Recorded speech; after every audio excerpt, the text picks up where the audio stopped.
Yeah.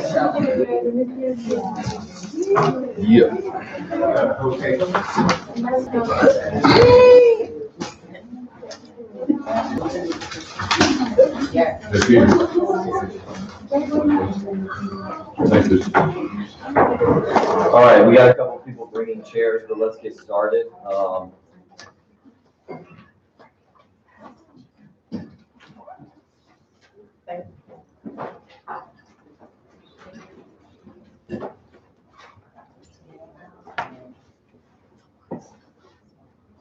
And try not to let the chair bringers just distract you when we get started. Obviously they're helping us out, but keep your focus on the front of the room. The goal of this meeting is to grow the meeting. Okay? To grow the meeting, obviously we have to get our active agents or inactive agents showing up here, but also the unlicensed agents come here, and then once they get licensed. So I know Morgan, I think, is this the first test batch that we've had in here? Like, I know we've had some people that we've gotten to come, but like, I think somebody that is, so Morgan is our first life license person. That's an example.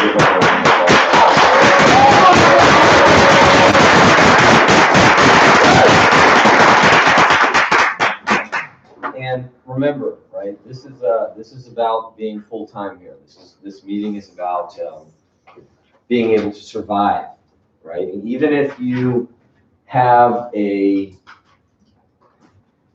quasi full time, you might work somewhere. You might have a side income. You might have something that you go. People do nails. People work at restaurants. People work part time. They do odd jobs. There's a lot of things that you can do. You still need to have a full-time mentality. You still need to have an entrepreneur's mentality. You still need to have a self-employed mentality. You work for yourself. I was telling Amanda yesterday, the gym I go to, some of the coaches there are really high level. They're top in the entire country. And when you go and they teach a class, it's like a group of 5 or 6 people. There's certain people, when you go to their class, you're like, oh, like they're coaching me.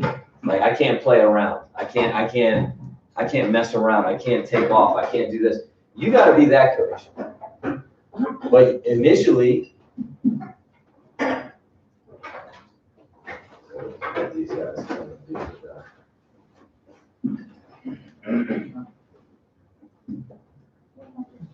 Everybody roll their chairs up about a foot. Get some room for people on the back so you can come up close.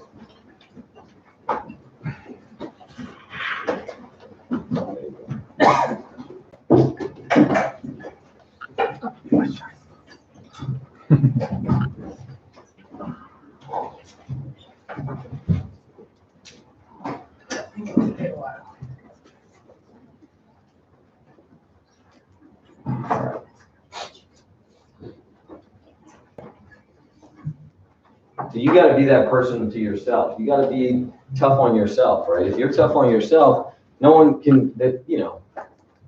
else should be tougher on you. No one should love your family and your goals and your kids more than you do. No one should want to fight for them more than you do, right? I mean, that's just the bottom line. No one is really tough on me. I'm tough on myself. It doesn't mean that I don't have coaching. It doesn't mean that, when I talk to Bruce or somebody else, they don't change my perspective. But like in terms of discipline and showing up, I mean, you're fighting for you, right? I mean, why would you work harder on a job than you do here? Why would you? That was my mentality, right? Like I had my job in corporate America. I would go 45 minutes early, and I would always stay late. And then when I started working here full time, I'd sleep till 11 o'clock.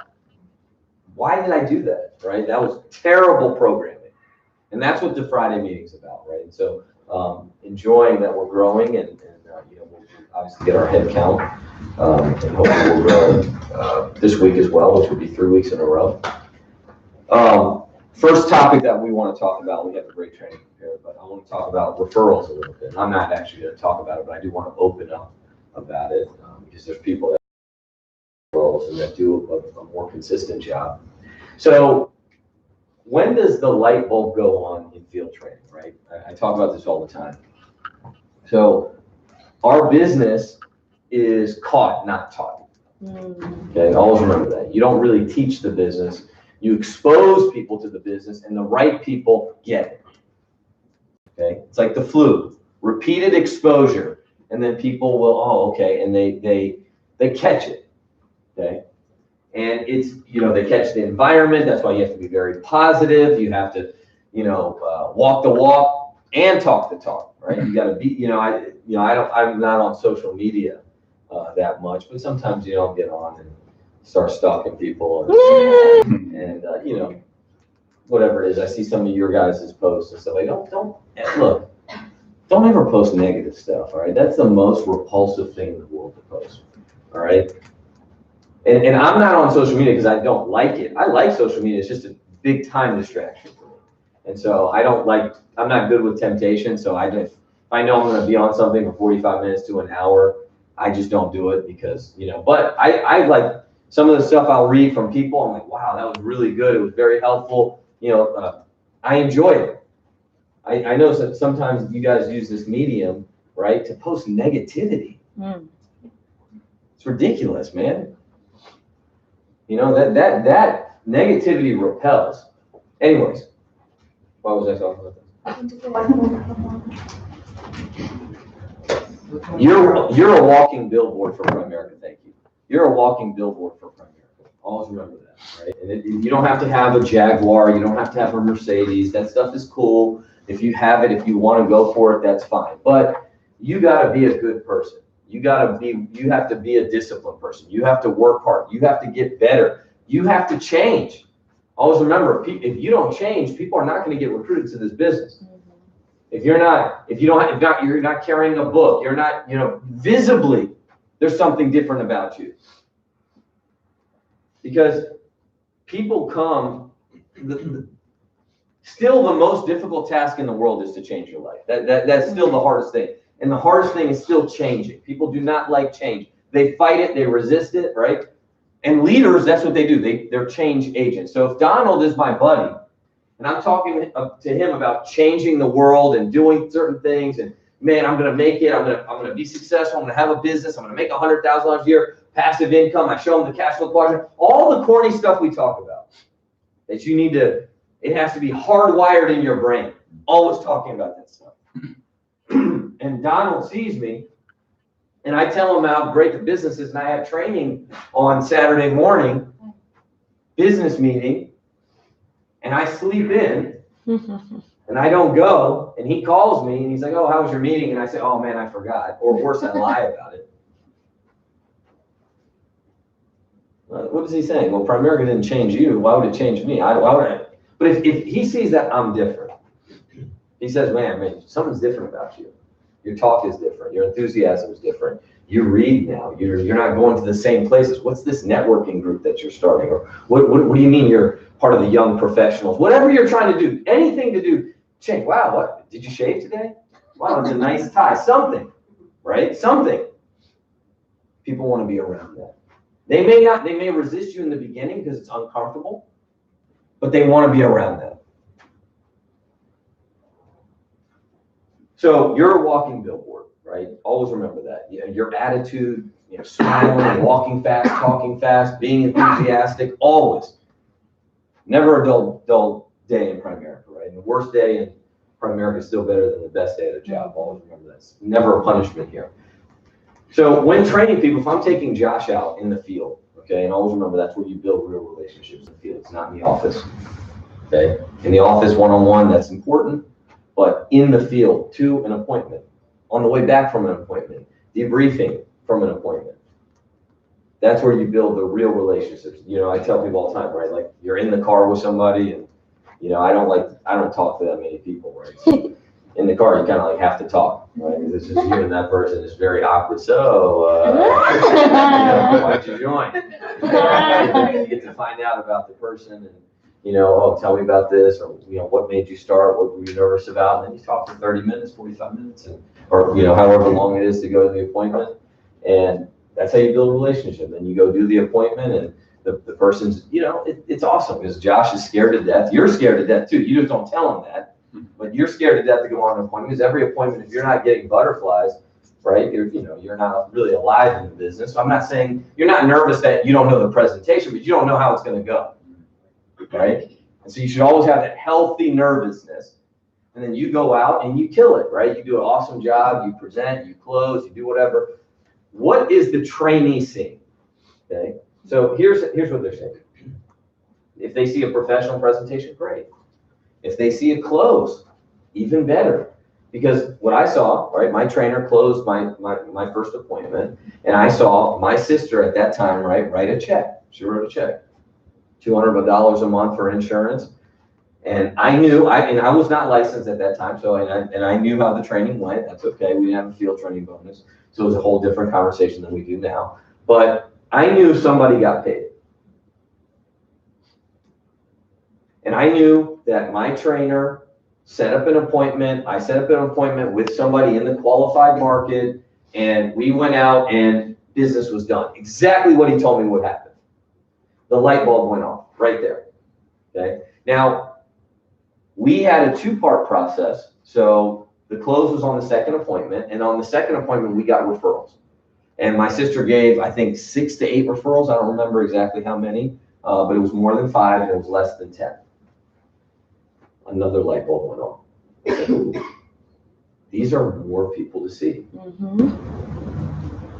And just like my trainer told me he could do business, he said, we can set up appointments with this. We have a very efficient referral system where we're going to send out letters, and then we send these postmarked letters, and we call the people and all this stuff. And then my older sister became a recruit. As I was talking to her about it, she saw how enthusiastic I was. She wanted to support me. She also does not like her job, so she said, okay, I'll try it. And my sister got licensed. My older sister was my first license. That's another light bulb. So where does the light bulb go off? The light bulb goes off with closing business, getting referrals, and getting recruits. That's when they say, wow, connect the dots. Now my limited market can become unlimited. And, we do a decent job. We're not doing a great job, but we're doing a decent job of setting appointments on the weekends. And a lot of you guys are going on appointments, okay? Working client to client is inefficient in this business. You have to get referrals. And there's an art. You got to drop seeds. You got to provide value. You got to provide great service. You got to do what you say you're going to do. You got to ask for the referral. You got to expect the referral. And some of the people in here, right? I mean, you can see, if you're at my base shop, obviously, I think we posted a little bit more. Because it's an activity. People are getting referrals. Sometimes they don't even have to close business and they get referrals.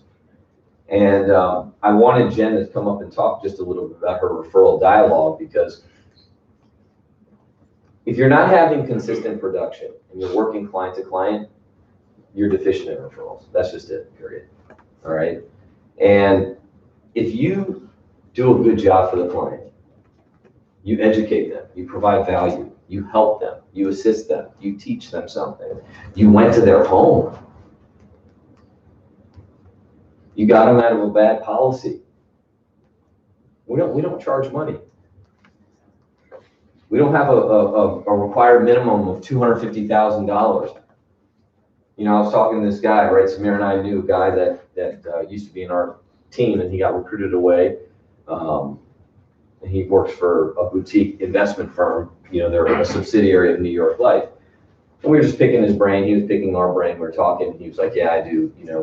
He does basically stocks he's on an investment branch for them. But he's like, yeah, if I do a plan, I'll charge them $2,000.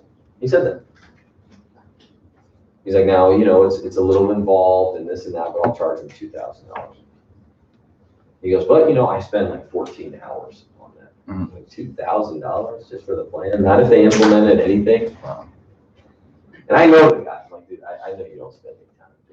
That's cool, I get what you're saying, and, but $2,000. You can't get 6 introductions? They don't gotta do business with me. I hope they do business with me. So you have to expect these referrals. So you don't have to be a jerk about it. It doesn't even have to get awkward, but you gotta ask. You gotta ask. You gotta work in more markets.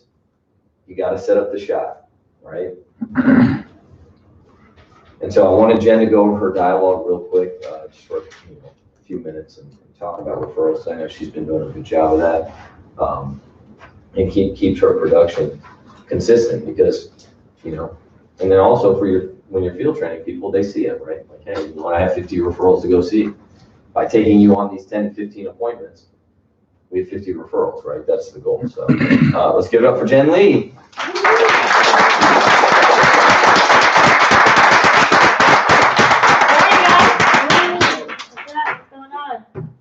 So Shaq called me 5 minutes, 10 minutes before. So I have a list of things that I want to go over as far as notes here. So it might be, I try to put them in order as much as possible so it makes sense.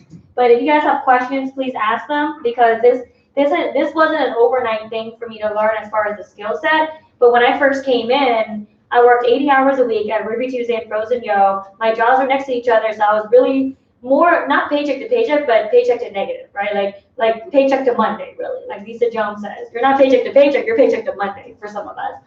When we work just a job and be just over broke. So when I came in here, I went on 9 appointments with my trainer, and he closed 8. And 2 didn't get approved, unfortunately, but 6 went in, and so our bonus was capped at $1,100 when I first came in.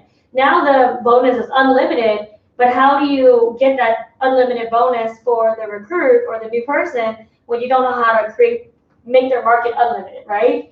And so I had trouble not with getting referrals in the beginning because my trainer knew how to do that.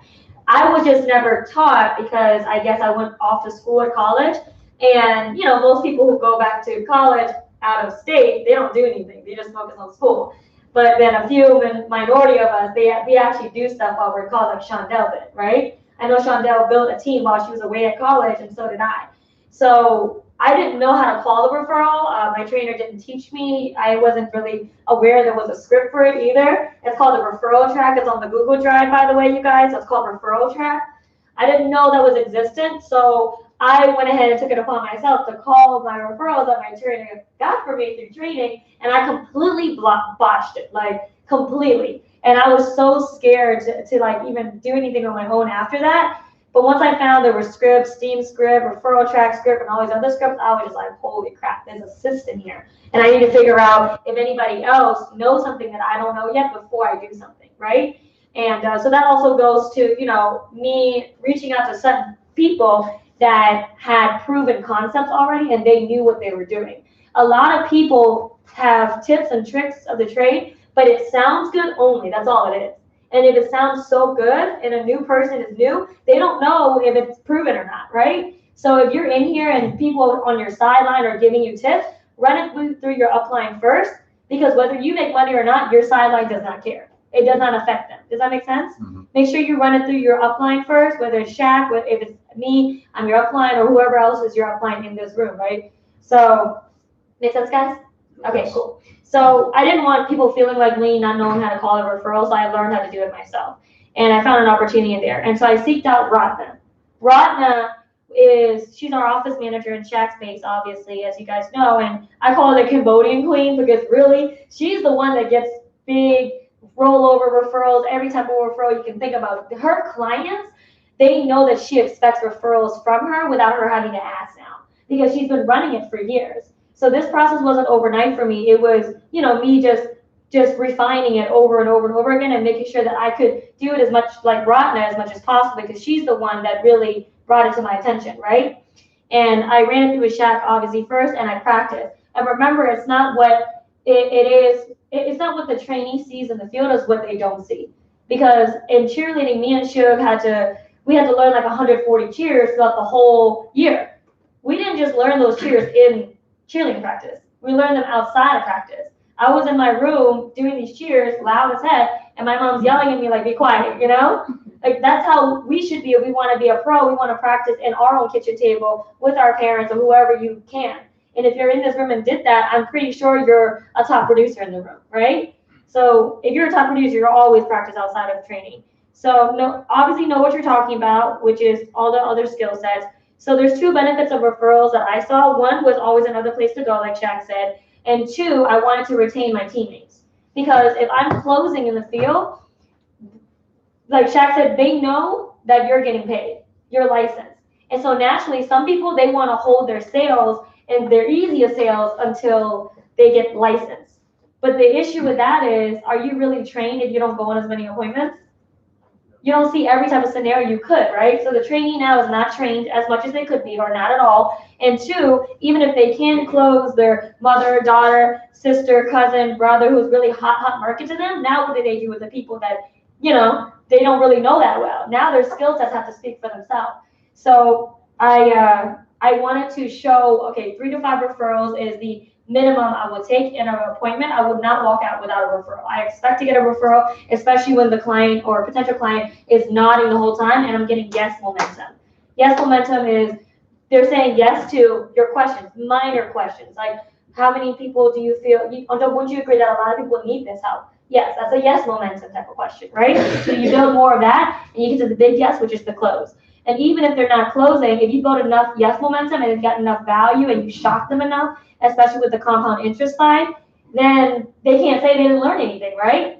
If you're throwing referral seeds out there, which is one thing I love doing, in the beginning of the presentation, I'm going, back and forth, but these are a little bit of the things that add to us getting referrals on our team. In the beginning, on the front page, what does it say? Excitement, value, and partnership, right? Excitement means most people, they do get excited about what we do, so they start thinking about people that can benefit. If you feel there's anybody that you think of, whether you mention them or not, that you feel could benefit from what Nisi's doing, I would really appreciate you share those names and numbers to her.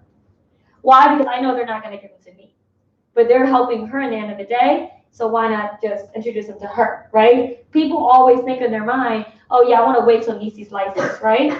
That's not smart, because what if you pass away tomorrow and you wait until she was licensed? Now she feels bad and I feel bad and we didn't do our job as responsible, agents or representatives, right? And people wait to close a sale after their license. What if that person does pass away? Then you feel bad because you wanted a $200 commission, $500 commission, and this person wasn't protected. And you hurt their family by being selfish, right? So you want to see the field, you want to get trained, you want to get referrals, and so the best referral, number 1, is a personal introduction, meaning they personally, in person, introduce you. I went to go collect an MRN from a client that got approved, and she was doing hair with her hair client. And I just said hi to the woman, that's it, but I'm talking loud on purpose, which I always do. And the woman's asking her on the side, and I'm hearing it. I'm not in their conversation.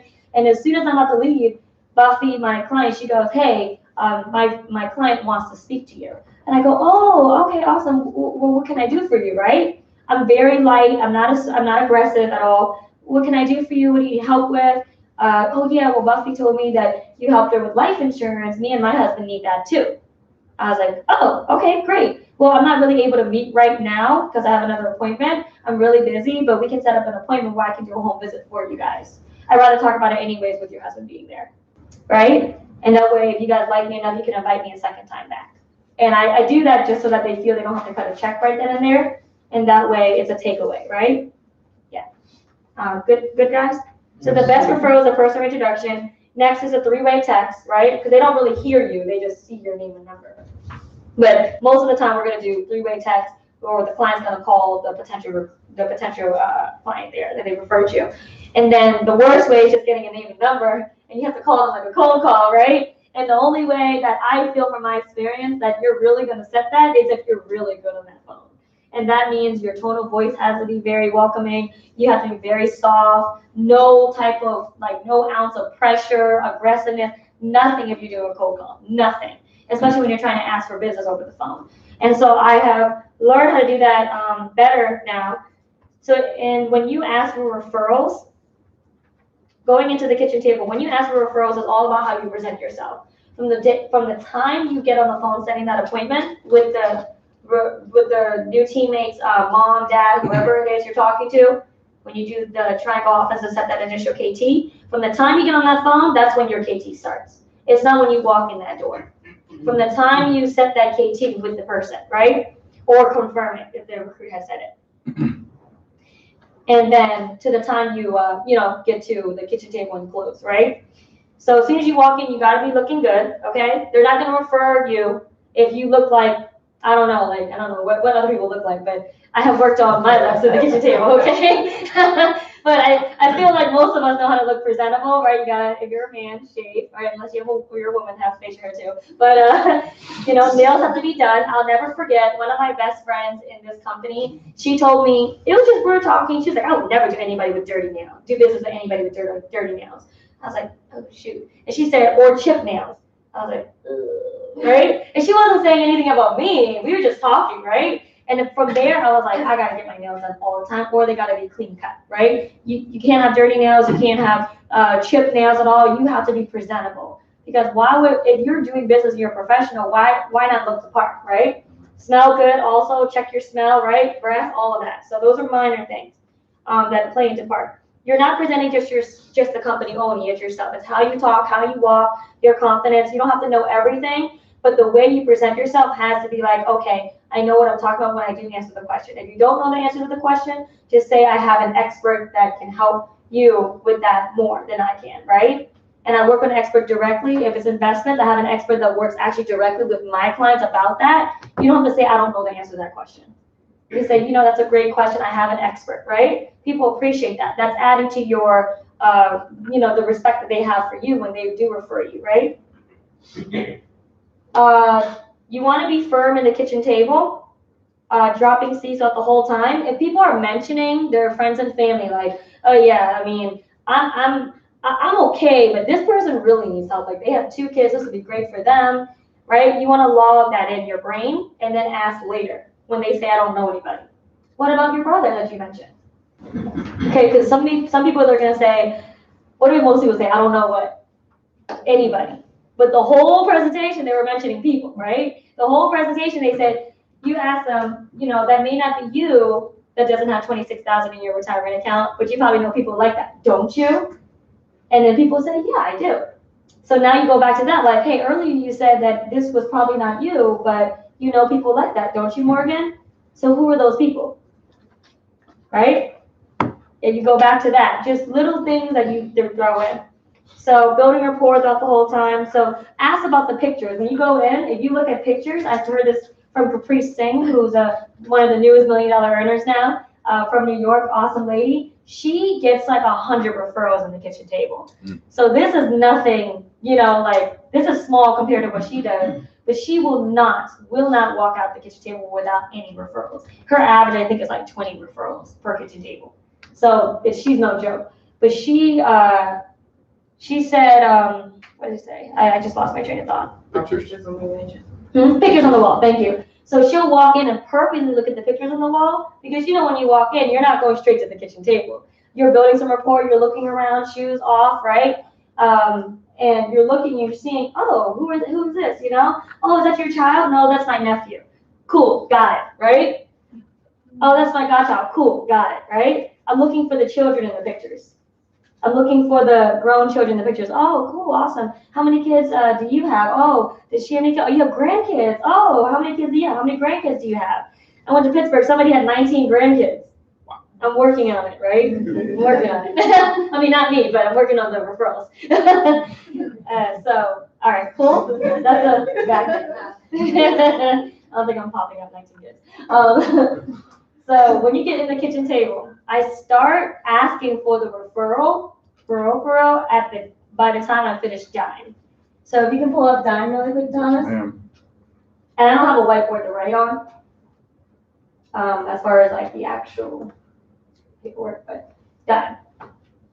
So after you do dime, I'm not going to do dime, but after you do dime, you don't, by the way, side note, you don't get into dime unless you build enough rapport to get here. Because as soon as you get to dime, you should be closing or getting a dollar commitment to come back, right? Once you get to the financial house, the red house, you'll know if you're closing or not And that's where my cutoff is, if I really know if I'm closing or not. If they're really like, the whole time, you know it's gonna be a fight to close, right? And you should kind of steer away a little bit, and then they're gonna be all confused, like, wait, hold on, you're not gonna push me to do anything? Oh, I'm confused, oh, what, right? So, but if you're closing, you get to dime. Most of the time you should close, 50% of the time, bare minimum. You get a dime. After you do dime, you don't show the number, but as soon as I have some type of budget in my mind that I got for them, let's say I asked them, hey, I know I asked you this before, but I will ask you again, Josh, if something, God forbid, were to happen to you tomorrow, would you want your family to be better off, the same, or worse? Better. Better. And how much per month would you be willing to set aside to take care of this need, to protect your family? 50, and I'll give you some ranges, 50 to 100, 100 to 150, 150 to 200, or 200 or more. 100 to 150. Okay, now if he's married, I'm getting separate commitments from each spouse, right? But if he's a single dad, I'm getting just one commitment from one person. So side note. And okay, so you get the dollar commitment. I'm gonna crunch some numbers for great, Josh. So if I were to find something between, what did you say? 100 to 150. $100 to $150, just a range of that to protect your whole family, that would be comfortable for you. Yes. Okay, so I get that confirmation. Because once I quote you, CEO said something really funny the other day. I was like, CEO, when you closed the $43 app, what did you say? When you went back to close it? For the quoting, I just had her circle it. Yeah, but you said something really funny, we were laughing about it. You said she wasted money, right? And you weren't trying to hear what? Oh, I need. Say what you said. No, so I gave her the sheet to circle the quote, which Uh-huh. one she wanted, she picked the least one. Uh-huh. Then later she can't tell me that anything if it was too much, or you know what I mean? Okay, that's not exactly what she said. But what CEO said, okay, I'm gonna quote her real quick. She said, I'm not trying to hear that she can't afford me. For real, she said that, okay? That's what she really said, okay? But that's me and her talking, all right? But her attitude is completely different than how the client sees, right? Cool? So I got the dollar commitment. I'm not trying to hear that you can't afford this because I got the dollar commitment now and I confirmed it with you. Once I get the dollar commitment, I confirm and I go into referral questions. By the way, did you feel comfortable with the way that I presented myself? Actually, I'm gonna have Nisi do it. So what questions do I ask Nisi? I just gave you the first one. That's fine. So pretty much after we go through everything and while Just ask we're the in questions. question and numbers, did you feel comfortable with the way that Nisi and I presented ourselves? Yes. Okay, so to make sure that Nisi has. There's two more questions. See, you're paying attention, right? What do I ask Brianna? Do you feel comfortable with representing myself?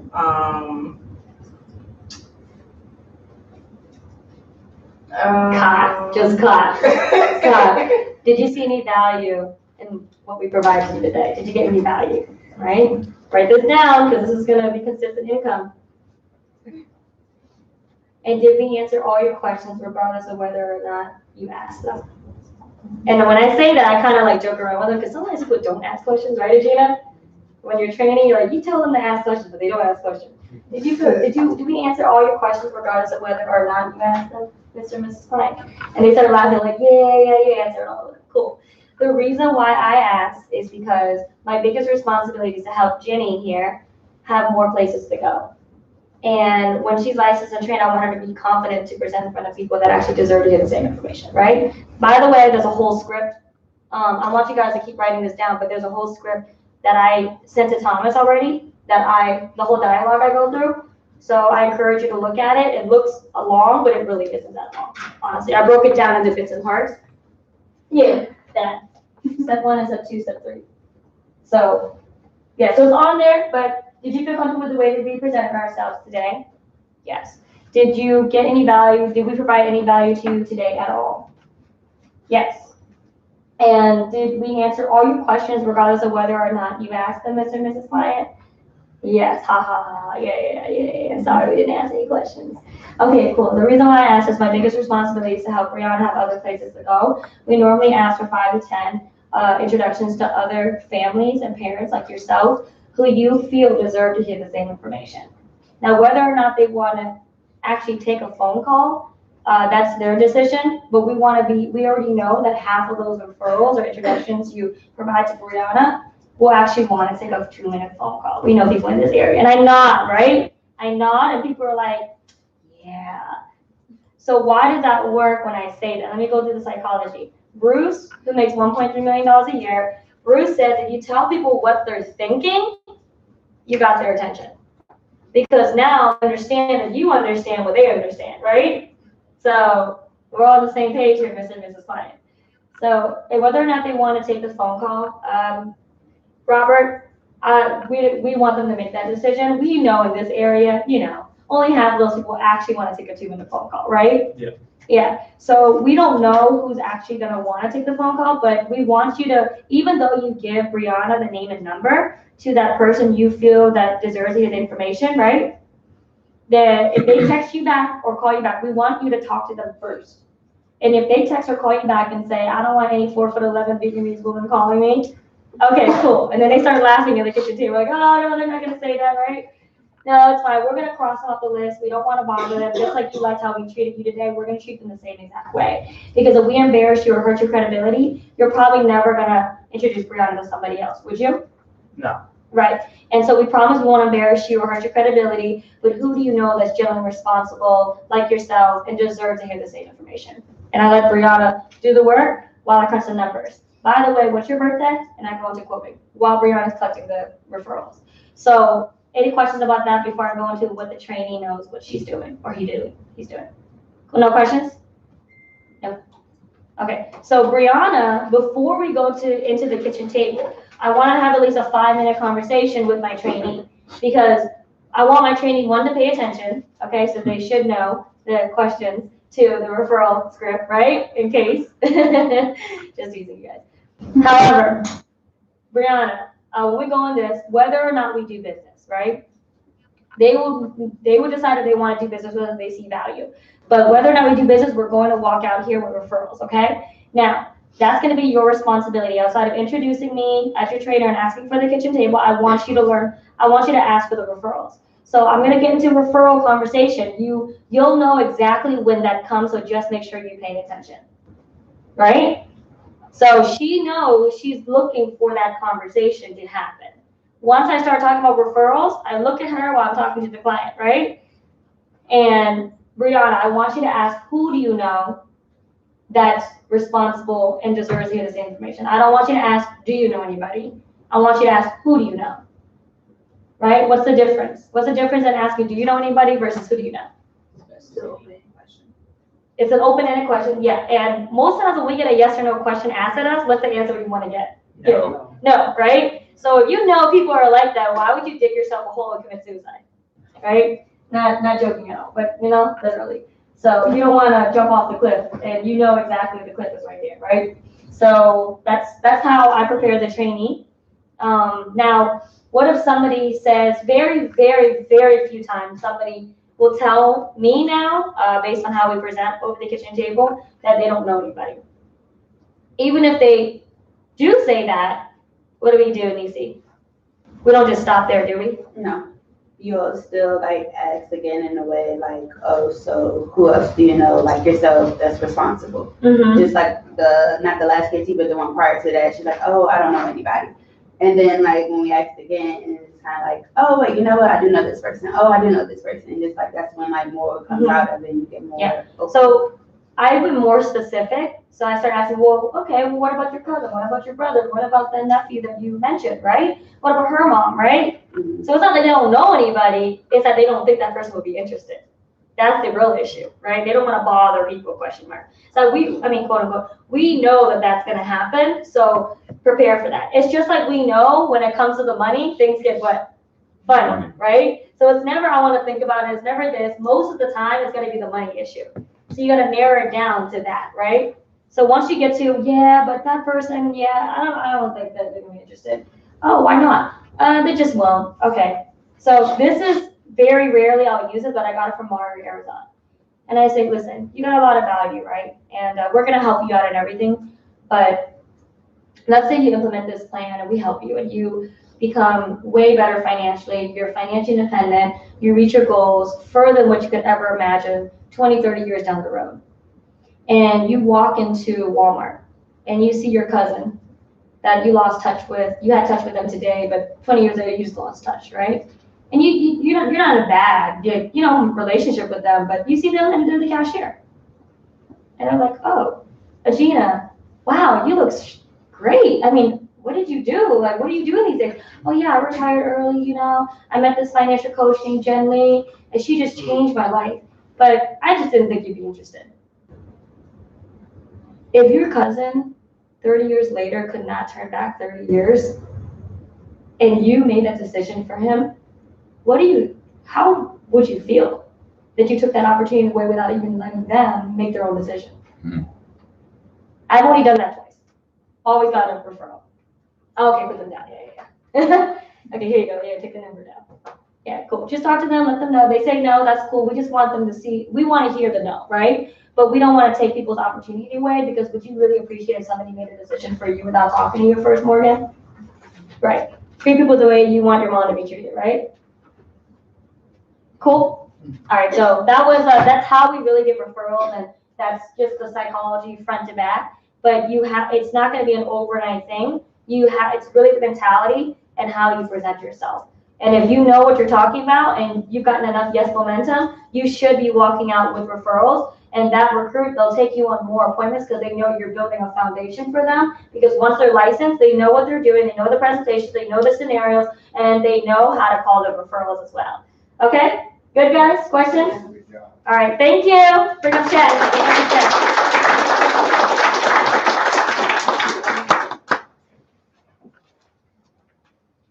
All right. Good job. I was watching on YouTube.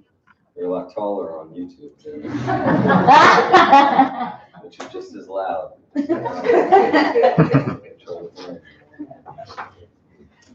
All right. We're going to go through some presentation stuff today. Tom's for the presentation. And Where you want to start?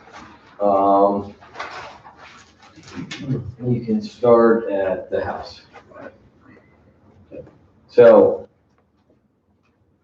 we're going to talk about qualified plans today. This is going to be a little bit more interactive as opposed to just the script. We will go through the slide, but I do want you to be intuitive here, right? You have to be competitively intelligent. That's what I talk about, right? Like you can't just, the scripts are great and you should always fall back on the script, but if you don't understand the concepts and the meanings and the words behind the words, you're not going to be as confident, and then people can throw you off with some questions, or if they really don't understand it and they're asking you a question, then you're gonna falter, right? And so the cool thing about qualified plans is you don't need an investment license to present this or understand it, and it will also help you with your exam if there's some people that are unlicensed in here, and then obviously there's several people that are not securities licensed, and it'll help you understand some of the concepts before you actually take the exam. So when we get to the house, when we click on retirement, and then we click through the questions and we start talking to people and asking questions, and always remember, it's always about asking questions, right? It's not about making statements. The entire sales in general is about questioning people, the quality of the questions you ask, the better quality answers that you get. You should not people don't care about you, they care about themselves. The sweetest sound in the world is for people to hear themselves talking about themselves to you. That's what a good friend is. Okay, always remember that. When someone says, "Oh, you're a friend," that means you listen to me. Mm-hmm. Okay, because if you ever challenge a friend and tell them what they need to hear, they hate you. Right? People get very sensitive as they get older. They don't like being criticized. Right? So, as we go through all the questions and we get to the qualified plan slide, and you click on it, okay, this is it. And we're going to talk. And like I said, I want this to be interactive so people can kind of really understand. This is something that you should read about. This is something that you should know and be knowledgeable. This will help you for your own retirement. right? Always remember you should not come here and be broke. That's not your badge of honor, that you sacrificed everything. And, you need to get your finances right. You need to save money. You need to do what you're asking other clients to do. And don't make excuses. I know everybody, they always love to make excuses. Well, this, that, blah, blah. No, you should be saving money, right? You should make a game out of it. You should not be spending money. A lot of you guys eat out all the time. You go to Starbucks. Wow, you're living good. Okay. I didn't do that kind of stuff till I was making 250, 300,000. You ask my wife, ask her how we live, where we lived when I was making $200,000 a year, right? Thomas and I, we lived in the same neighborhood, right? First day we moved in, there was people toting a gun there, right? Right? Yeah. We got it was on lockdown, and my wife's like, you make money, right? I was like, yeah, I make money. You don't make shit. But that's not exaggeration. It's a true story, right? I lived in an apartment. I was making $200,000, no bills, running my own business, no debt. Think about that, right? So this is not about just what you're telling the client and being an awesome salesperson, right? I mean, I love that when people say that to me, right? I can sell anything. I can sell. I don't like that because why would you want to sell somebody something they don't need? I believe in this stuff. I believe in finance. And I'm not talking about being greedy. I just believe in financial freedom, man. I believe in not having to worry about money. That's what I believe in, and I love talking about it. And I came from being broke to having money, so I want to tell that story and share it. And I want that for you, right? I don't care if it's $50 a month, $100 a month, $500 a month. Your number one goal here, write this down. Write this down. This is very important. Is to fund your IRA. Your number one goal here is to put $6,000 away. That's your number one goal. And when you hire part-time people, right? This is just some psychology. Many people are going to quit, right? Why, Robert? They don't think they can do it. Okay. Or they're not interested. Okay. Quitters quit. Yeah. Liars lie, right? Many people quit. If they save money and they quit, at least on the way out, they have $2,000. They have a better taste in their mouth about you. Mm-hmm. I have people emailing me right now. They quit the business. They are not doing the business, but they save money. You should see how they talk about our team, our company, them as my client. Their investment in Primerica was not a total waste. That's why you have to get people on investing money. You have to get your securities license. You got to do it. And I know some people in here, you're worried about your life license. Absolutely, get your life license first. But you have to be a little forward thinking, and this has to be a crazy determination, because this puts you in a whole different category when you have your investment license and then you use it. Okay, and it's not worth procrastinating on. It's worth doing the studying, the sleepless nights, staying up, waking up early, passing your exam, taking it, getting it. I hate exams just as much as everybody else. I cannot stand them. But this one's the important one. All right. So your second goal, if you have a partner or a wife or spouse, whatever, put in another $6,000 away. If you can put $12,000 away for your IRA, you're off to a great start. But you got to do it. Okay, you got to do it. If you got to make more money, do it. But you have that should be your initial goal. So, what is qualified money? Okay, write the answer down. Like I said, I'm going to go over the concepts before, and then we'll go through kind of the dialogue.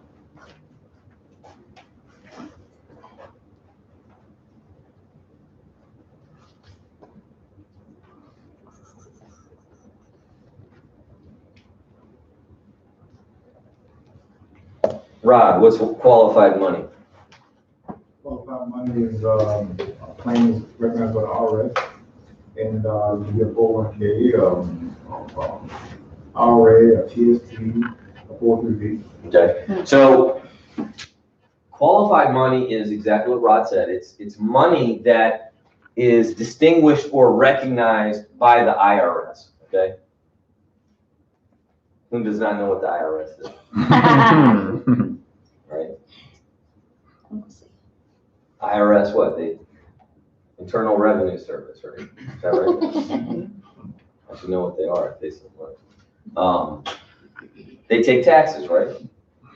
And so all, we pay taxes on every single thing, right? There's sales tax, there's property tax, there's real estate tax, there's income tax, there's state income tax, right?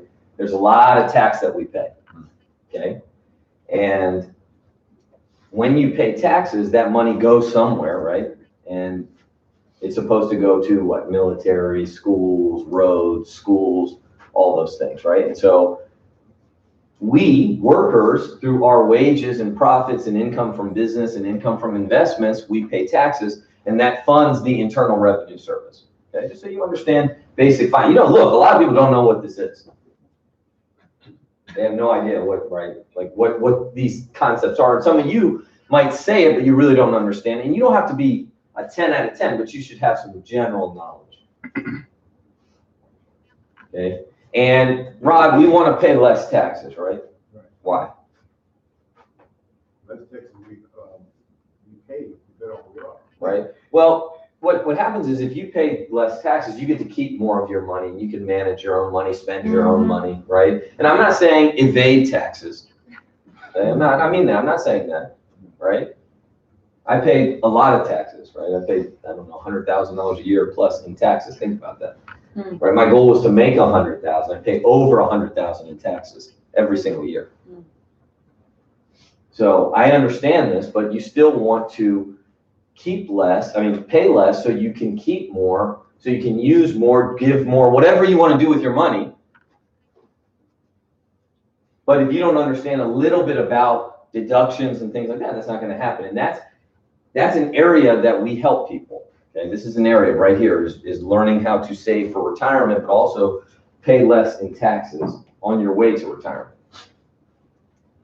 Okay, so anytime you make a significant income, this gets reported to the IRS. I go to the casino, right? Most of the time I lose, right? But Peter, once in a while you might win. Okay, you hit a little jackpot, you play blackjack and you do really well. I don't know what the dollar amount, what is it, 10,000? Do you know? But you never, yeah, I've never either. Oh my God, oh my This is a God. guesstimate. Okay? Oh my God. But if you win really big, say call it $10,000, you don't just get that money, they report that. Because it says you have received $10,000 of income. My buddies, right, one of my friends is basically like a ticket broker. He's really good at selling tickets to shows online, whether it's soccer games, football games, concerts, all these things, and he makes thousands of dollars doing this a month. Well, StubHub sends him a tax form. It says you earned $38,000 from StubHub this year. Wow. Right? And in Primerica, if you earn more than $600, what do you get? You get a wage slip, right? You get a 1099. It says, hey, Josh, you earned $11,000, $27,000, $38,000, and that is reported to the IRS, right? And that Rod is a tax guy. I'll use him a lot here, but that, is part of the documentation that you send to the IRS to file your taxes, right? But also in investments that happens, right? So say I have a normal investment. I just put in $100 a month with American funds. And that money grew, say at the end of the year, I put $1,000 and it grew to $5,000 and the mutual fund manager traded in that stock, in that fund. And when you trade, that's called a realized gain. Okay. You know what a realized gain is, Ty? What's an unrealized gain? Okay, so if you buy Apple stock at $100 a share, okay, and it goes to 500 and it's still in your account, do you pay taxes on that, Rod? Because the gain was not realized. It's a paper gain. It's not a real gain. No money has been exchanged. Right? When you sell and you confirm the trade, that's a realized gain. Okay?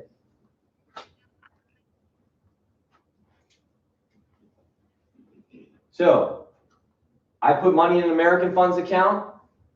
It goes up. American Funds will send me, they'll say, hey, and what is that? What is American Funds sending me? They're sending me what? They're sending me a tax form that they already sent where? They already sent it to the IRS.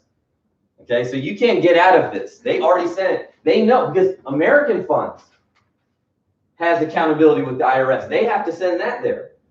And then they say, well, Morgan, we sent this to the IRS. It's just for your records. Send it to your CPA.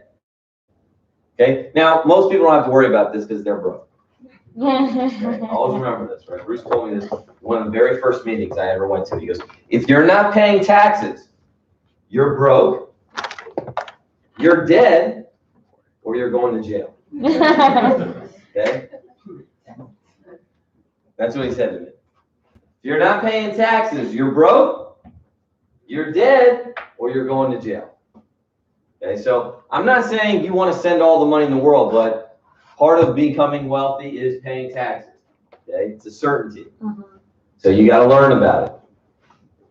So these companies, you sell a house, the title company, the mortgage company says you paid off the mortgage, there was a profit, they send it over to the IRS. Then they send you supporting documentation. Otis, we sent this to the IRS. Here's for your tax record. So it's all documented, right? If on eBay or Amazon, you sell a bunch of stuff on eBay, right? You collect little trinkets, you fix them up, you do these things and you sell them, and you go over the certain threshold, say you revenue $20,000, eBay will send something to you. They'll say, Gina, we based upon our records, your revenue was $20,000 this year. We sent this to the IRS. Okay, everybody understand? When you work with a company, they sent you a wage. That's the most basic one that everybody understands. At the end of the year, they say, hey, here are your tax forms. We paid you this much money. So the IRS is going to say, Jen, okay, you made this much, you owe us this much. And if there's a discrepancy, you're going to get letters. Okay? So I'm sure you guys know this, okay? The IRS does not call you. Okay, so if you get a phone call from the IRS saying there's a warrant for your arrest and it's an Indian accent, it's not real. Okay? It's not real. Do not send them any money. Play around with them. Have fun with them, right? Like use some Bart Simpson stuff. Okay, I wouldn't say it, but I'm online here. Oh my God. My kids, but I have a lot of fun. Okay? I get them with all the CDs. Oh my God. Every time. And I'm laughing hysterically. That's how immature I am. Okay, they're not going to call you. The IRS does not call. Okay, they're not going to ever call you. You get letters. Okay, because a lot of people get ripped off by these people. Okay, it's terrible. So do not do that. Anybody ever calls you, ask for your social security number? Never give it out. Never, right? Companies don't do that. They don't call you, right, and say, oh, hey, Morgan, yeah, we're with Primerica. What's your social? Don't do it. Yeah. Okay. And you guys never have to go on this forever, right? You ever trying to rent a house and someone says they're going to send you more money and you refund it? Don't do it. Don't do it. All these things on social media are scammers. I just want you to understand that. All of them, right? I almost got by a furniture company the other day. Oh my God. Right when I was trying to sell my furniture, and it was weird because I couldn't get $1 for this furniture. And then two people within 1 hour offered me $500. I was like, yeah, $500. And I had already spent the money. I got the new Apple AirPods. I got all of it. I was like, oh yeah, $500. I was like, yo, they're coming tonight. Oh my God.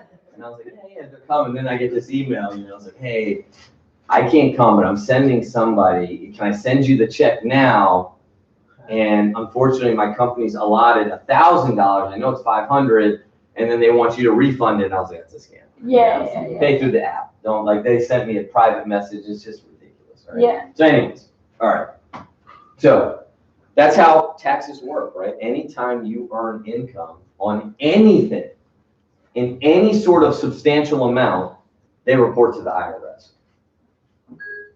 And the IRS is working on your taxes every single year. And they say, you made this, and then they're going to check how much you paid. And if there's a discrepancy, they're going to send you a letter. And they're going to ask you for money. And if you don't send the money, you're going to get a penalty. And they're going to also charge interest. And the interest is like Virginia State, right? If you live in Virginia, The interest is almost 18%, Gosh. right? It's like a credit card. So you just want to stay on top of it. You want to be knowledgeable about it. And you want to diminish the amount of tax liability you have, right? So now, it's not good for our society when people don't retire. Okay? It's not good if people are older and they are still dependent. Okay? We don't want older people that are homeless or dependent. We want people, that's why the Social Security program was established. They said if people pay into a program, we can take care of our elderly people so they don't have to work forever. Okay? And before in the program, like I said, there's a little history just so you understand, 14, 15 people would contribute and they could support one person, at the age of 60 years old, and people would die at 70. And so for 10 years, an elderly person could get $2,000 to $3,000 a month or something like that from the Social Security Department and live comfortably. They had no debt, and then they would pass away. Okay, so a lot of things are wrong now with that program. One, people are living longer, right? People are spending more.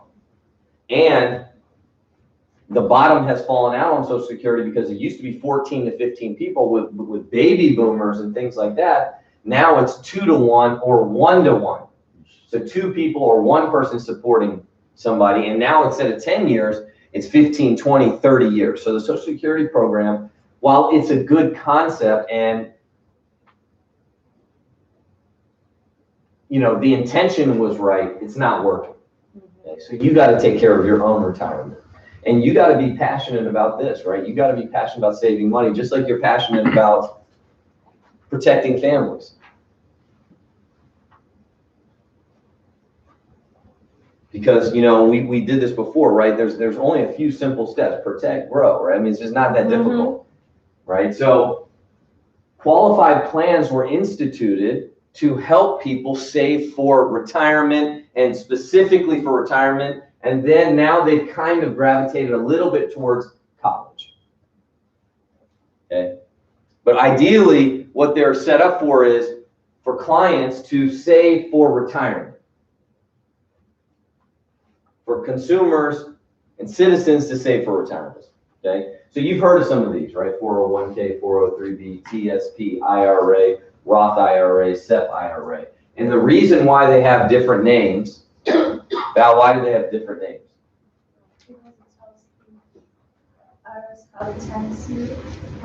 Right. It's so how you register it depends on if you're eligible to do it. Okay, you need a cough drop.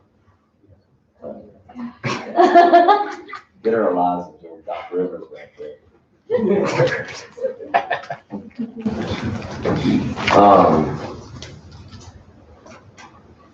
A 401k is a corporation. They set it up. They registered it. Right? 403b is like a, hospital? County, school, nonprofit. Okay. IRA is an individual. SEP IRA is a self-employed individual. Okay? Are there joint IRAs? Hi. Yes. Give me an example. JRA? Are there joint IRAs? Yes. Okay. Who says there's joint IRAs? Ready? Okay. Casper, hi. That's all right. Ready? Joint account. No. Are there joint IRAs? Well, It's an individual retirement account. It's not joint IRAs. Okay. So an IRA is an individual retirement account. Okay. So there's no joint IRAs. It doesn't work like that. There's no joint 401ks because everyone is registered per Social Security number, and it's your date of birth and age, right? I mean, so everything's specific because when you put money into an IRA, right, we're deferring the taxes, or we're delaying the taxes, or we're absolving you of even paying taxes, right? So like, for example, when we just went over this, I want a very thorough example. Anytime you make money, you owe taxes. An IRA is just the shield that protects the money from taxes. That's it. What you put in an IRA is the engine. That's what makes the car go fast, right? Now, when you have an IRA, and this is for everybody, right? I mean, you should just understand this, right? What age can you take the money out? You just decided that. Who said 53? I think Yeah. Check. Huh? 59 and a half. 59 and a half, right? So you can put the money away and you can defer your taxes or whatever, reap the tax benefit, but you can't take the money till 59 and a half. Okay? So it's not just, oh, I'm putting in for a retirement account, this and that, and I can take it whenever I want, right? That is one of the surefirest ways to sink your chances of wealth is rating your retirement accounts. Don't ever do that. Don't ever rate your retirement account. Okay, you pay taxes, you'll pay penalties, and you sabotage your chance for wealth. Okay, so you just don't do it.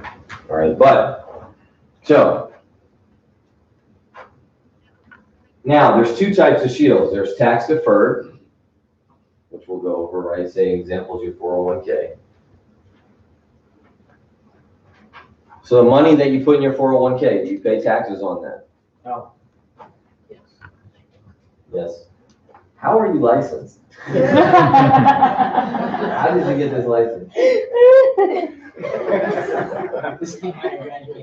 Yeah. The money for a. Okay, so part of this, and look, obviously Josh, because he always talks, he's gonna be this guy. Oh my God. It's not funny though. It's not funny. Like, you're dealing with clients' retirement. Yeah. Right? Like, you're trying to get, it's not good to be ignorant when it comes to money, okay? It's not for your own personal situation and not for your clients. No one's gonna write you a check, 500,000, 750,000. You can't explain these concepts, right? I have people, right, that call me all the time, ask me all the time about extremely complex financial decisions.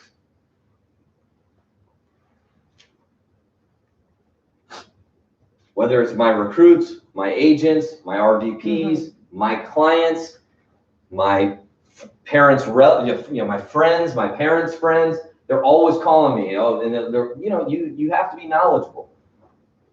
Yes. You just asked me if money in a 401k gets taxed. No, what did I say? Do you pay the money that you put in a 401k? Do you get taxed? Do you pay taxes on that when you put it in? Not when You you didn't do say it. that. What am I fucking pointing to? Delete that. How did everybody? I misunderstood. Sorry.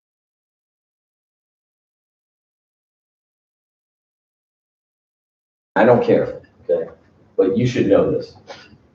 All right, I'm sorry about the language. I gotta go to prayer right now. Dropping that phone.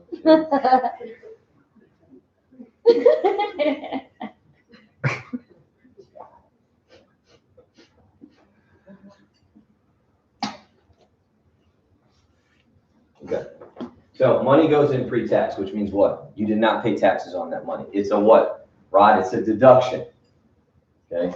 Why is it beneficial to put money in your 401k? It makes your taxable income look lower, right? Because you're going to pay taxes on the gross amount. Okay. So if you make $100,000 a year, say your tax is 30%. Okay. How much do you owe? 30,000. Okay.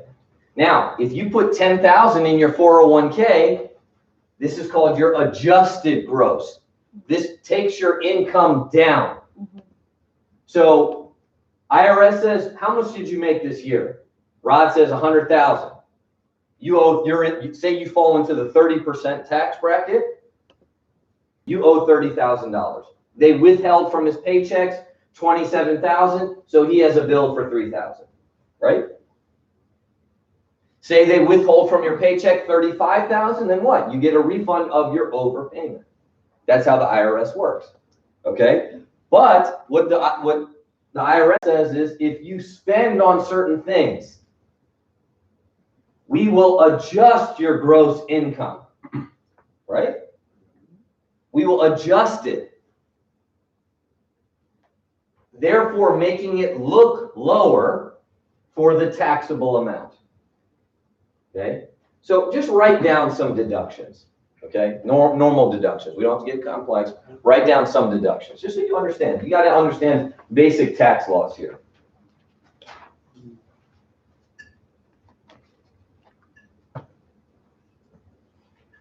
What can make your taxable income look lower? Mortgage. Interest on your student. Mortgage. Mortgage what? Mortgage what? Interest. Interest.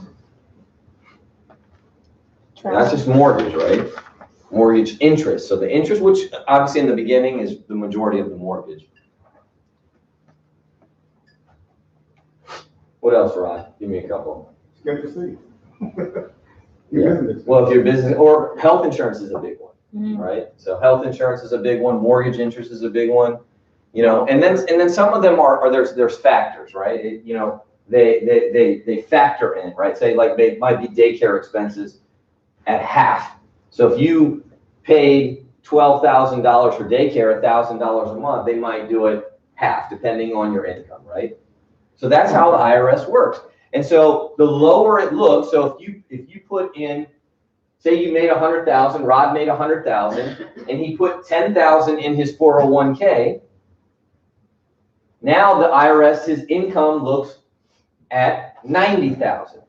If he has to pay 30% taxes on 90,000, what is that? 27,000. So what does that mean? The debt obligation or whatever his owe to the IRS went down by 3,000. Right? Does everybody understand that? Yes. 100,000 times 30% is 30,000. But 90,000 times 30% is 27,000. So he still made the same. But because he diverted some of his income to a retirement account, he pays $3,000 less in taxes. Okay? Everybody understand that? Mm-hmm. And for a general rule of thumb, okay? Whatever you put in your 401k, okay? If you multiply that by your taxable rate, that's how much money it's going to save when paying taxes. So he put 10,000 times 30%, $3,000, right? And Rod, correct me if I'm saying anything. If you don't correct me, Josh will, sure. And just remember that when I say correct me, don't correct me. I'm never wrong. I was wrong one time. I thought I was wrong, but I wasn't. Check once. All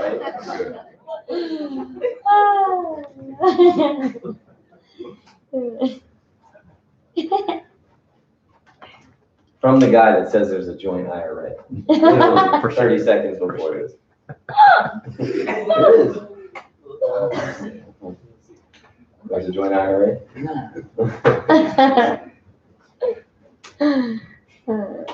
Anyways. All right. So, when you defer taxes, okay, you pay less now. Okay? And you do what you're supposed to do. But in a tax deferred, it just delays the taxes until later. That's all that means. So the benefits are what? You pay less taxes now. Your money grows in an IRA. There's no reporting.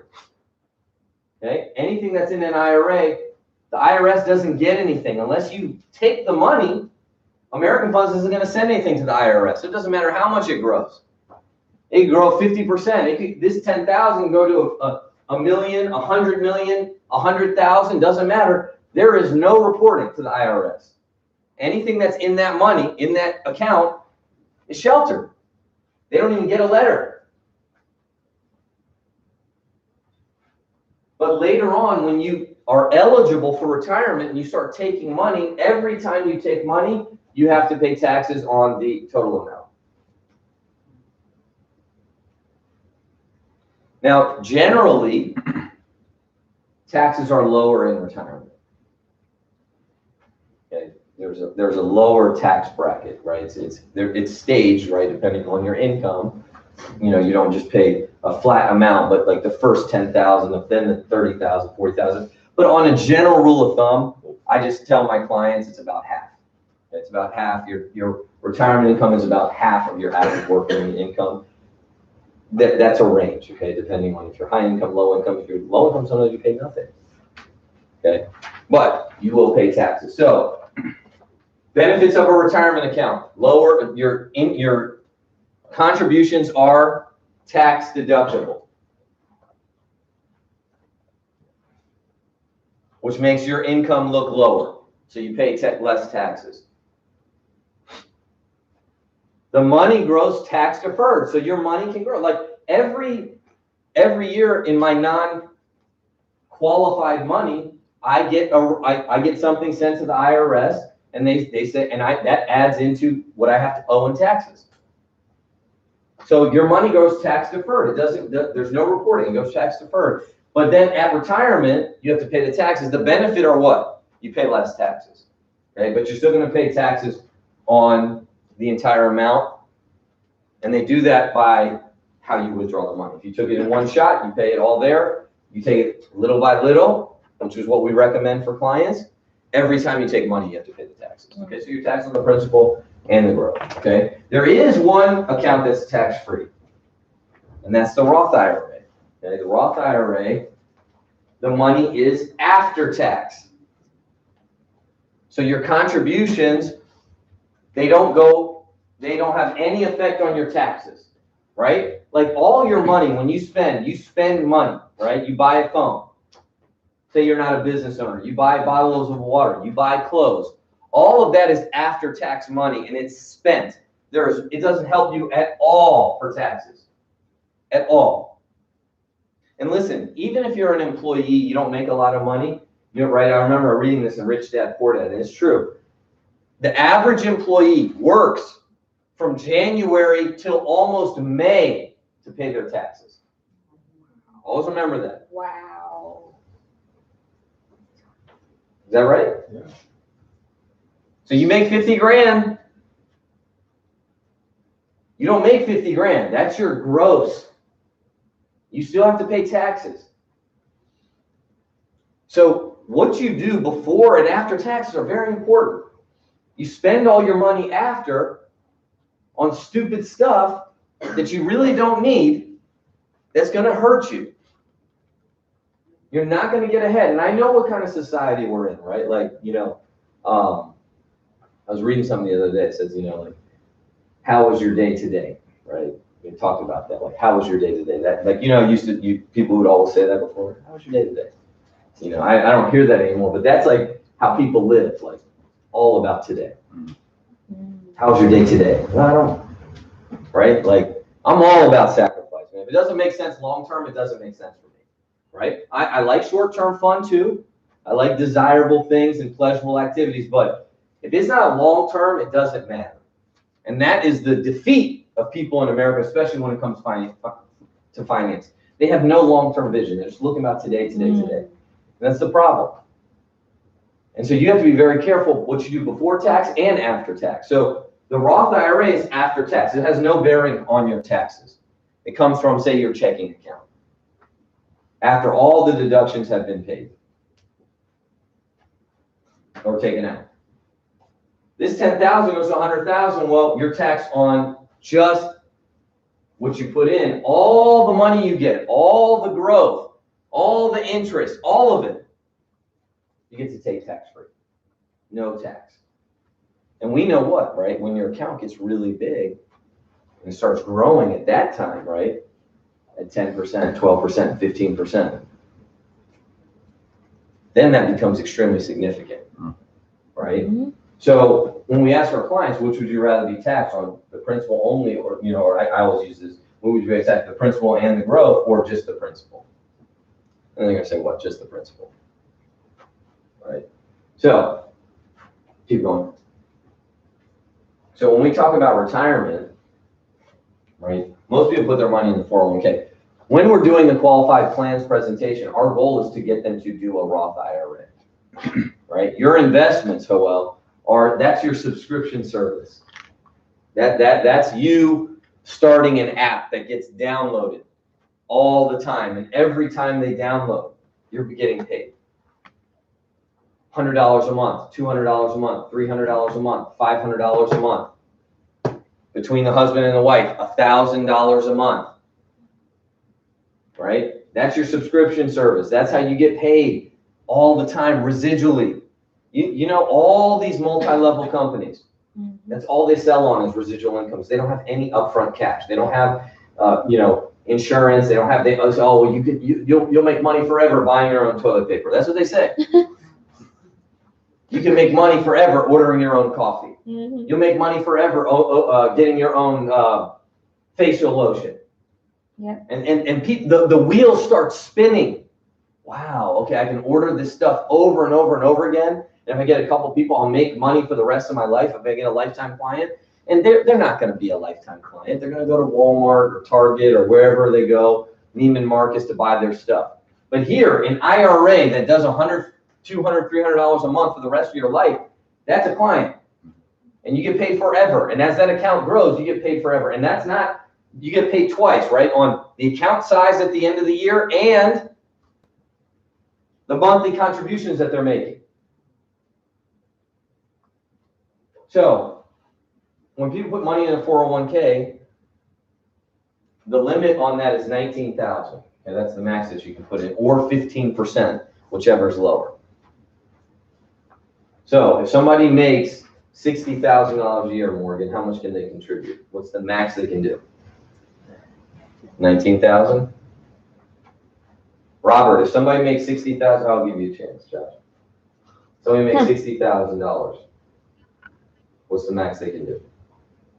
You said whichever is less. Less. 12. 9,000, right? So 15% of 60,000 is 9,000, right? So the max they could, like, if they make $300,000 a year, the max they can do is 19,000.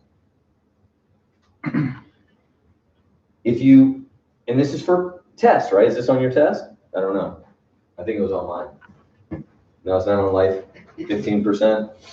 So if you made $100,000 a year, what can you contribute? 15,000. That's 15%, right? So whichever's less. So if someone makes $5,000 a year, they can't put in 19,000, right? Obviously, the income doesn't support it, but you can only get 15%, right?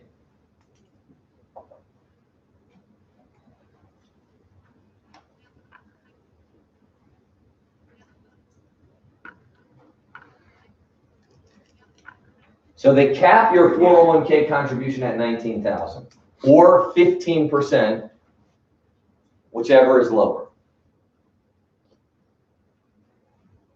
Okay, so 19,000 is approximately a little more than $1,500 a month. Okay, it's a little bit more than that, but whatever, $1,600 a month.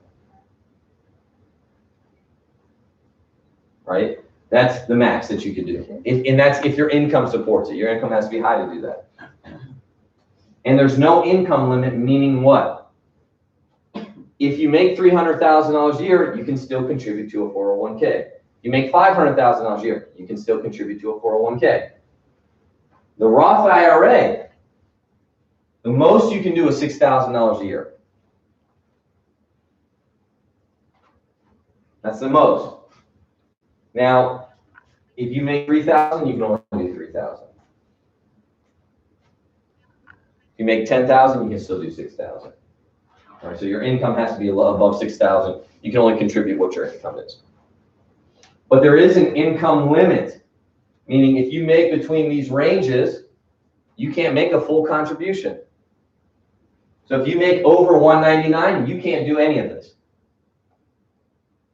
If you can make, say, $190, you might be able to do a partial contribution. Okay? But if you make under $189, you can do the $6,000. So what we tell our clients is you can tell how limited this is. Look how limited this is. 6,000 versus 19,000, and that's per person. So if you have a husband and wife and they could get the maximum contributions, or say they make $100,000 a year, they could put up to $15,000 each into a 401k, that's $30,000 a year. If they're above, though, if they make $100,000 a year and say they're above 199, they can't put anything into the Roth IRA.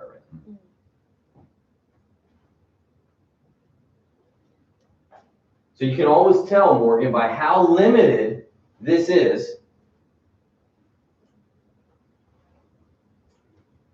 by which is the better program. Right? People are fighting hard to get into Roth IRAs, but they can't because they make too much money. All right, go to the next one. So our pecking order for retirement is still the 401k first. Number one is still your, even though the Roth IRA is much better than the 401k. The 401k is still number one because of the match, right? Free money, okay? So you go up to the match. When we advise our clients, the number one priority, Ruby, for retirement is 401k up to the match, because if you put in 4% and they match 4%, that's free money. Free money is better than tax-free money, okay? Free money is better than tax-free money. But after the match, they shouldn't be over-contributing to the 401k. Then we go to the Roth IRA. Then we want to max out our IRA. If we have more money on top of that, then we can look at other tax-deferred vehicles. That's our pecking order for retirement. Any questions about this? So looking at for the Roth IRA, that's a married couple, right? Huh? Is that individual or married couple for the Roth IRA? Like if the household combined makes 189. Yeah, that's that's the threshold. I think the individual's 120 or 130. Yeah.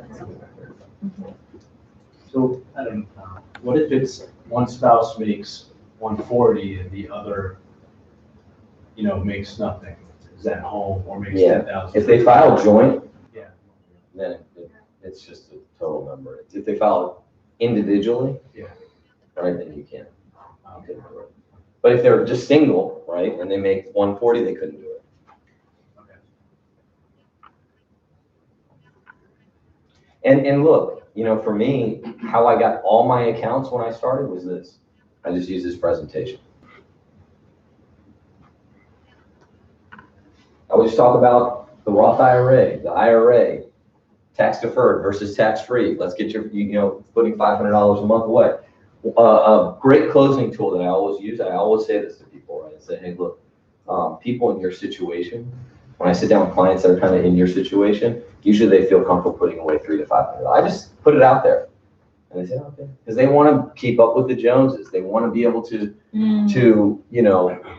don't want to be behind. It's, other people are doing it, I'll do it. Right? People, I got that from Roy Matlock on an audio a long time ago. He said that. He goes, I sit down with doctors and say, people in your situation put away $2,000 a month. He said this. I would just say this. He goes, and they would say, oh, really? Okay, I can do that. So it's important. You got to go back. You got to visit these clients. You got to get their investments. Okay, if you close on the first, when you deliver the policy, you got to get them started in an investment account.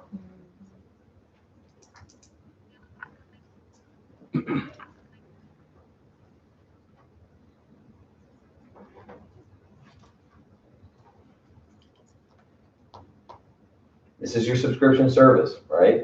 Everything, right? I get these notifications all over my phone, right? You're using too much gigs, upgrade it, $3 a month, right? They say what was it, Disney Plus, right? They had like 1 million subscribers their first day or something. Think about that, paying $70 a year. What's that, $70 million? I have no idea, right? Whatever it is. 1 million subscribers paying $70 a year. Now it's probably millions of subscribers. Like the first day they got 1 million subscribers. That's what they're trying to do, right? Well, how many subscribers are you going to get? This is your subscription service. Apple News just sent me something. Oh, you have access to all the magazines. $10 a month, right? My kids are always doing that, right? Oh, can we download this app? It's a free trial for a month. I know I'm not going to remember to cancel it. Now I'm charged $7 a week or something, for something you use one time, right? I'm serious, right? Because that's how they're making money. They're making money on subscription services. You have a subscription service. That's this. A set it and forget it. Get somebody to start putting away $50, $100, $150, $250, $300 a month and talk to them that way, and then get a client. And then when you get a client, you can upsell, you can resell, you can reclose, you can rework your book of business. So anyways, you know, I want to leave with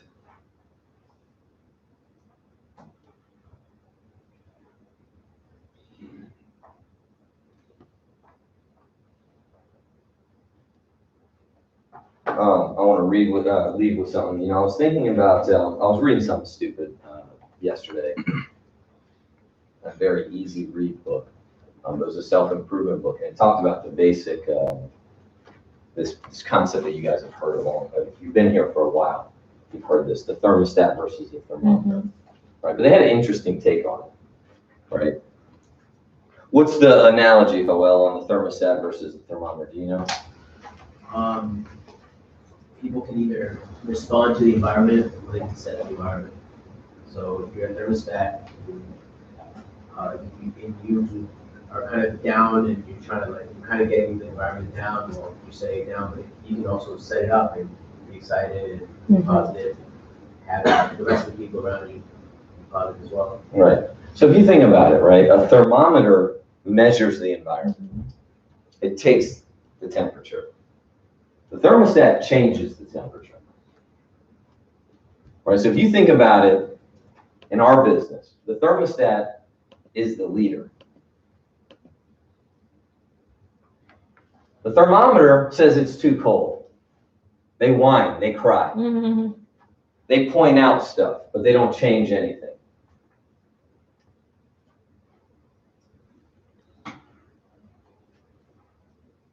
The thermostat changes. It's a change agent. It's the leader. It will make the temperature rise.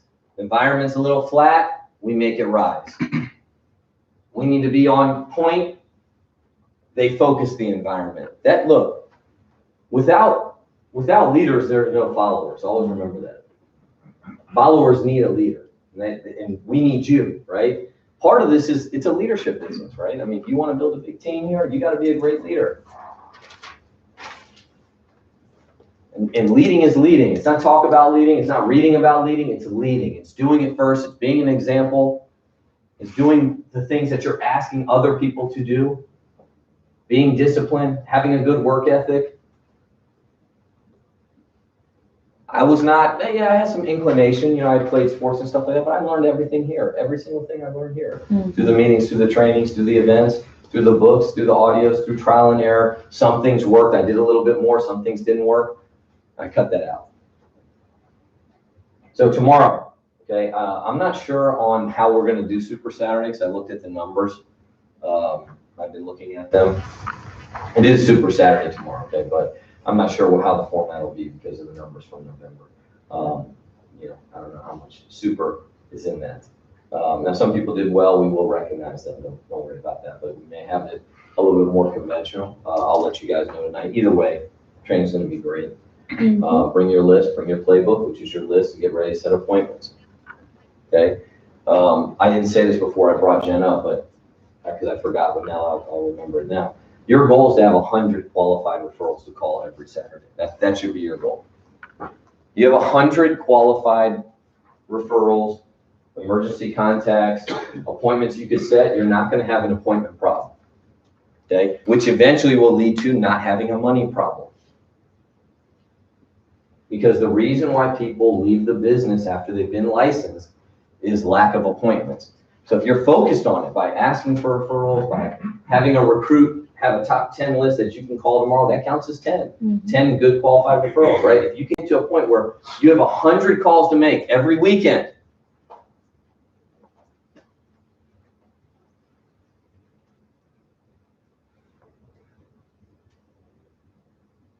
you're not gonna have money problems. You're not gonna have a job problem. You can quit your job. Okay, that's gotta be your goal. I know no one ever listens to me on this, but man, if you did that, geez. 10 to 20,000 a month. Easy. Just on you in the referrals. So tomorrow, bring your playbook, have your list ready to go, and we'll kick off December, all right? What do we need here? Jared, so we have your dolly. Yep. All right. Team on three. 1, 2, 3.